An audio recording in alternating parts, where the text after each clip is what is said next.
Sup guys, Aries here. Today we're going to talk the Season 20 start date for Diablo 3 and what's happening with Diablo 4. We get some developer updates in today's story. Now before we get started, if you would please hit that subscribe button down below. We are back trying to put out weekly videos, streaming over on twitch.tv/autosavearies. And without further ado, let's get into our program.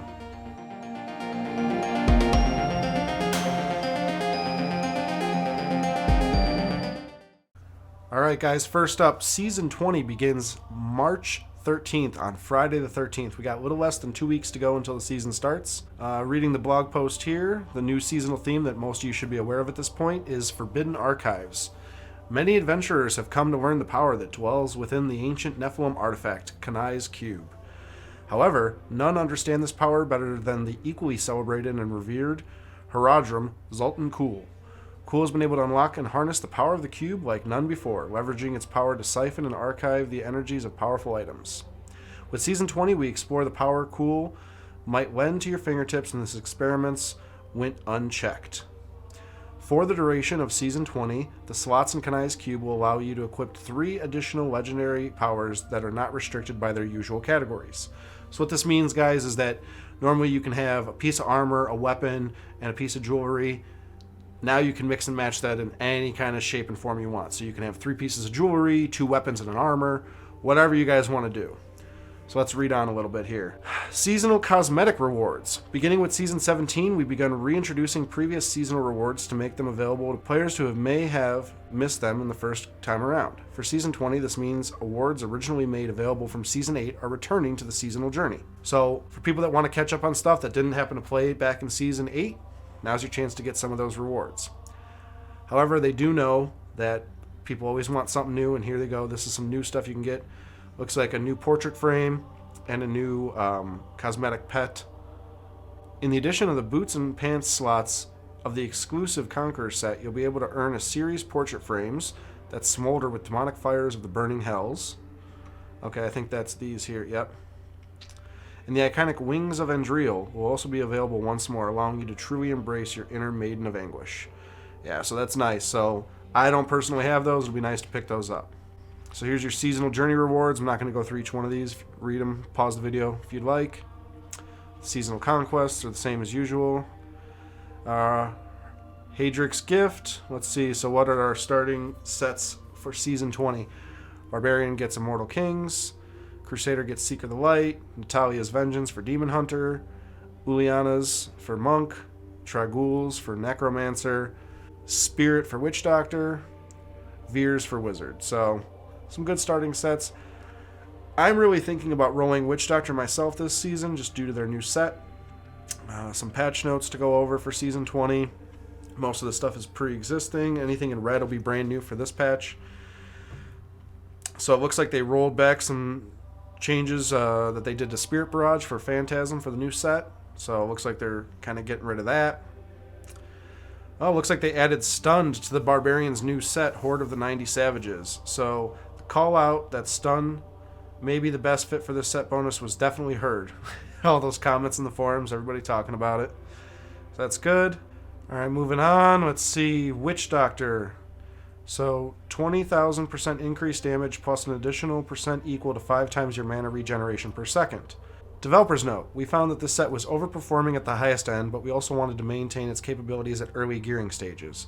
The addition of a base multiplier and reducing the effectiveness of mana regeneration bonus should accomplish this goal. Nice, so they kind of tweaked the 6-piece Spirit Barrage set for the new Mundungun set. Looks like they're adjusting the base damage for the increased damage for the new Hydra set and some PTR specific things. So it looks like that's about everything. I will link down below to the actual full patch notes and everything, so you can check this out for yourself. Moving on to our next topic here, Diablo 4's quarterly update. So as promised, Blizzard said in that blog post following BlizzCon 2019 that they would try to keep us more informed on the development cycle of Diablo 4, and this is the first major update of those quarterly updates. So going down through it, there's a lot of introduction on what you're going to be seeing here, thanking everybody for all the support. The number one thing I want to hit on with you guys is Blizzard is listening. So they're taking a lot of community feedback, a lot of BlizzCon feedback, and they're reading all of our comments. They're reading all of our tweets. So if you have information that you want to share with them, get it to them. Share it on their forums, constructively, mind you, but share it. Share it, share it, share it. They are listening, and we truly, as the players, can help shape what Diablo 4 is going to turn into. So looking at some of this already from some of the feedback, for anyone who isn't familiar with the user interface, the UI design, our team is responsible for communicating game systems to the player and providing players with the inputs they need to engage with those systems. So one of the first demo feedbacks from BlizzCon that they got was we saw a lot of feedback around the inventory, either regarding its coloring, the style and size of the item icons, or overall aesthetic. To avoid interrupting gameplay with pockets of inventory management, we're not planning on bringing back different sized items. However, we've been tackling the other points from a variety of directions. So that meaning no more inventory Tetris, where amulets and rings would be making up one block system, swords would make up a 3-block system or a 2-block system. Everything is going to be shaped the same, so there's going to be no inventory Tetris. If you have 16 bag slots for items, then you have 16 items you can carry. Plain and simple, it doesn't matter what they are, shape, size, color, rarity, doesn't matter. With item icons, we'd initially pursued a painterly style to stay in line with our overall art direction of the game. And we're finding that it doesn't come across as well as we were talking about small elements in the UI. We're now exploring another approach, more directed based off of the 3D models to give them more natural textures and realism.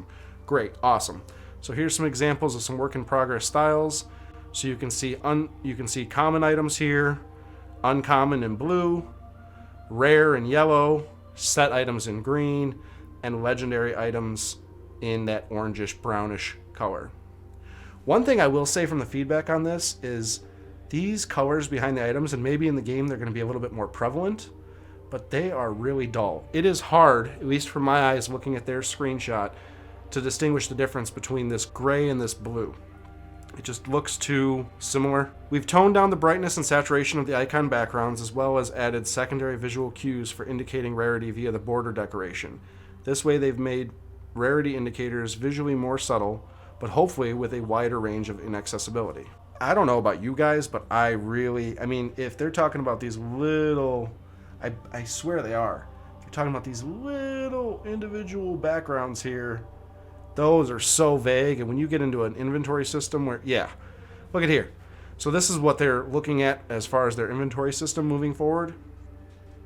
You're never going to see those things. Stop focusing on such a minute detail and make it very distinguishable in a first glance what rarity it is in your inventory.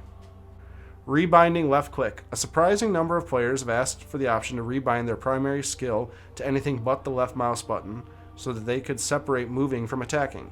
Adding more flexibility to our binding options had already been on our radar for a while, and the demo feedback helped confirm this customization feature that players really wanted. Awesome, so you're going to be able to rebind the left click for something other than moving. The left corner action bar is up next. So it looks like the left corner action bar configuration came about because we wanted to try clearing the central combat area and freeing up the bottom of the screen where the isometric camera already sees less. However, based on the usability test results, the team's feedback, and the feedback we received from the demo, we're going to move the default position of the action bar back to the bottom center for PC players. Now that's great because it looks like they're going to demonstrate it here. So what happens is when you're sitting at a PC versus a console, what happens is your eyes naturally gravitate towards the center of the screen. So when you're looking at your action bars, your 1-to-1 ratio between how close you are to the monitor and that visual is a shorter distance. Whereas here, if you're pulling your eyes down to the lower left on PC, it actually takes more time than it does on a console sitting far away from you. Yeah, see, they demonstrate all that here. Proximity to the desktop monitor increases the movement required by eyes to switch from the center to the corner. So it's more advantageous for us PC players to look at it in the bottom center. Moving on, supporting controllers on PC. Please tell me this feature is actually going to be introduced. It's the one thing that I think was being held back from Diablo 3 in my opinion. See, I have a handicapped friend that's not able to actually play Diablo 3 on the PC with me, or really any ARPG for that instance, because he can't simultaneously click the mouse button repeatedly to move around the screen, just due to his crippled little hands. So a controller is his only optimal way to play games with me. So for Diablo 3, we actually had to play on console together just to share in that experience.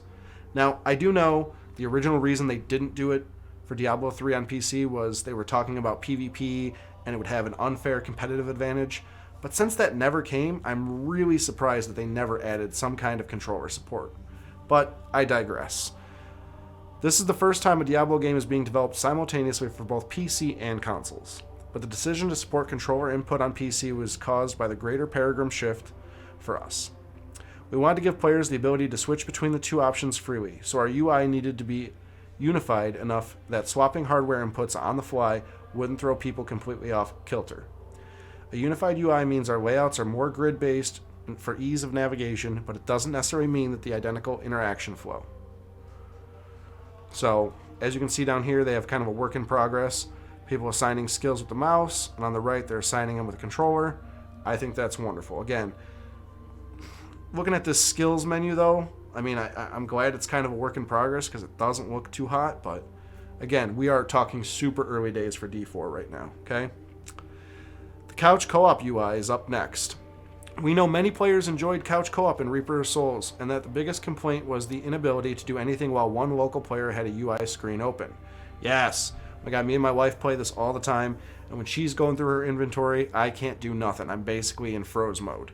So, hopefully, they're coming up with some solution for couch co-op, at least on the console side. When the topic of couch co-op came up early on in development, we looked at the number of players who utilized this feature in Diablo 3 and found that the two-player setup accounted for an overwhelming majority. For Diablo 4, we decided to focus on improving the favored two-player co-op experience and set up our core progression UI screens as such that can be opened independently at the same time. We iterate on this interface regularly, and ease of interaction comes before visual polish, but we still welcome impressions at any stage.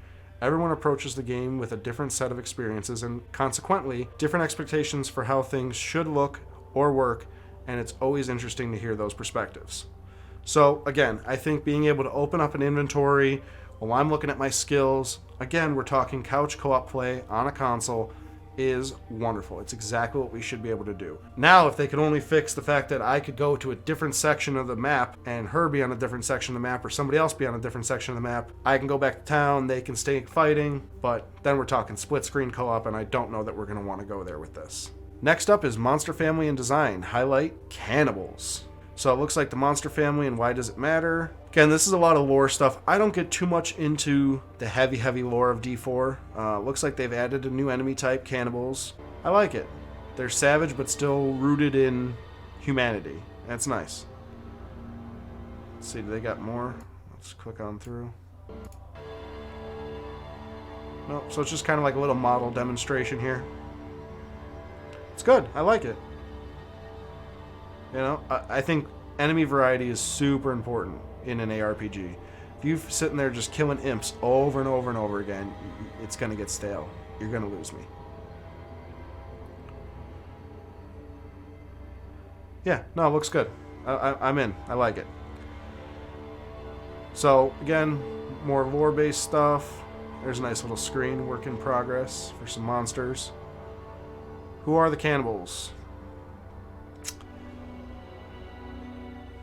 So, I'm going to leave the links down below to this forum post. You guys can look at it, check it out.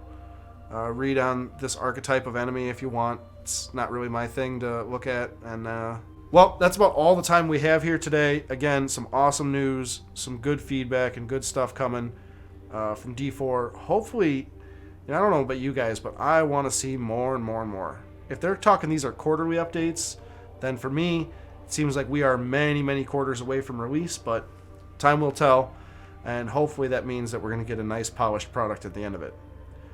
Again, I'm Aries. Please, if you have not yet, hit that subscribe button down below. Plan to do build guides, more videos, everything ARPG related, and more. So show me some love, hit the subscribe button, hit the like button, and I will see you guys next time